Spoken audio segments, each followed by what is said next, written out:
May mga nagtatanong kasi kabahaw kung ano ba daw yung magandang exercises, kung paano mapalakasin yung mga striking nila. So ganito lang, paano ko ba pinapalakas yung mga striking ko gamit yung mga basic strike. Siyempre, dito kabahaw gagamit tayo ng footwork, basic strike. Siyempre, papalo tayo ng papalo sa hangin. Sa gaya nito.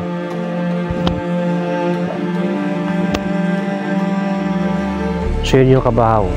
So dito, na dapat gagamit ka ng stick na mabigat tulad ng bahi, tulad ng kamagong. Wala naman kanyang kabahaw, pwede kayo mag-provide ng tubo, GI pipe, mabigat po yan.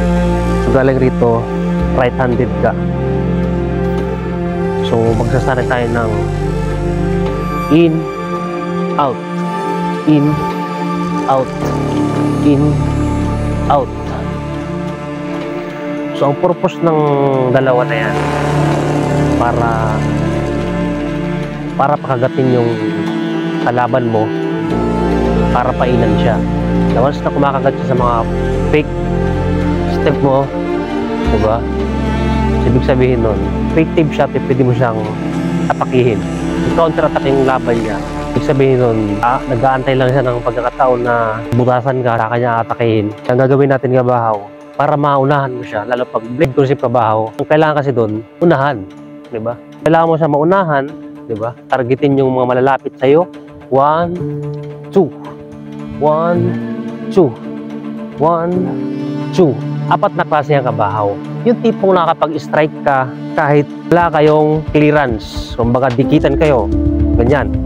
Nandito yung kalaban mo, nagyakapan kayo. So ano nga bang nakaka-strike ka kabahaw nang hindi siya malayo? So siyempre, medyo mahaba yung stick natin. Paano natin siya mapapalo ng malakas na nakadikit naman siya sa katawan natin?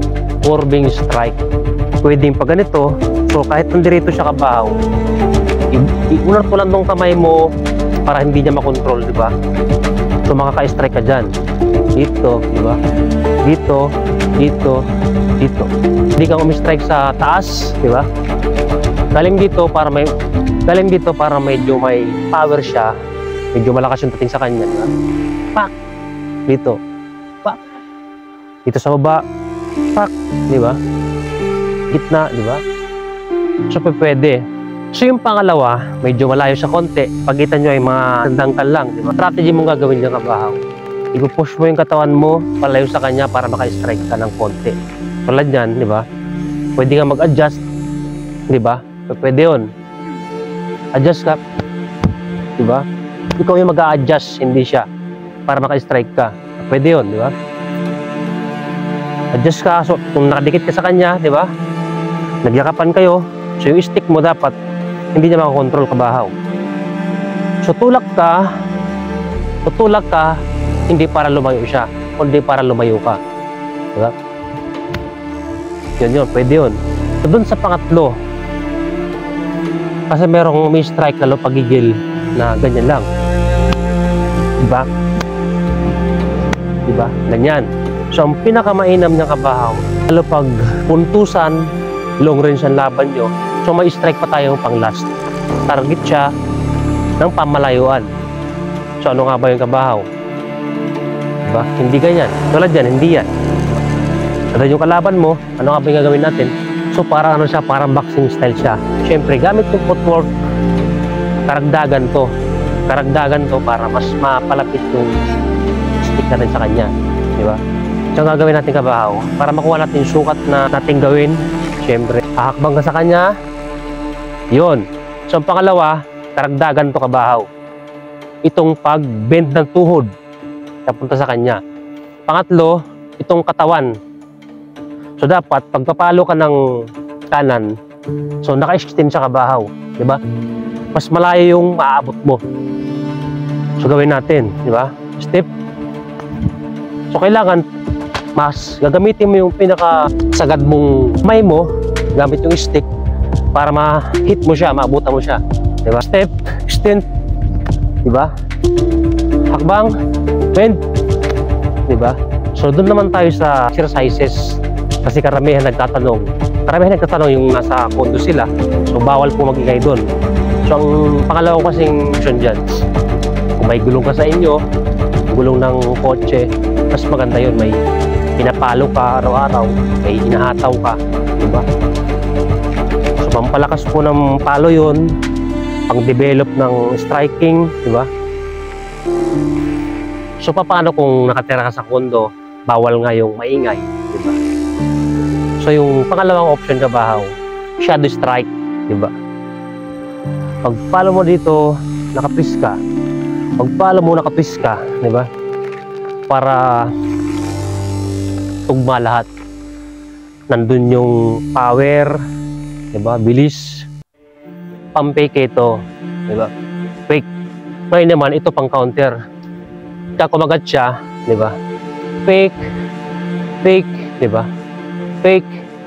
Pag hakbo mo dyan, papalo yan eh, diba? So ikaw naman, pain lang to.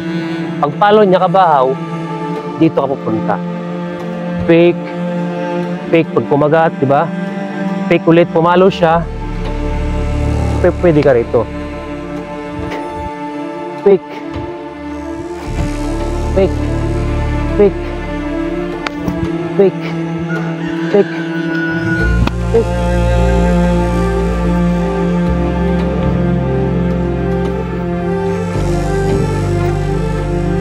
Fake. Pumalo siya. Fake. Pagpalo niya, 1, 2, di ba? Pumalo siya.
Tadimta.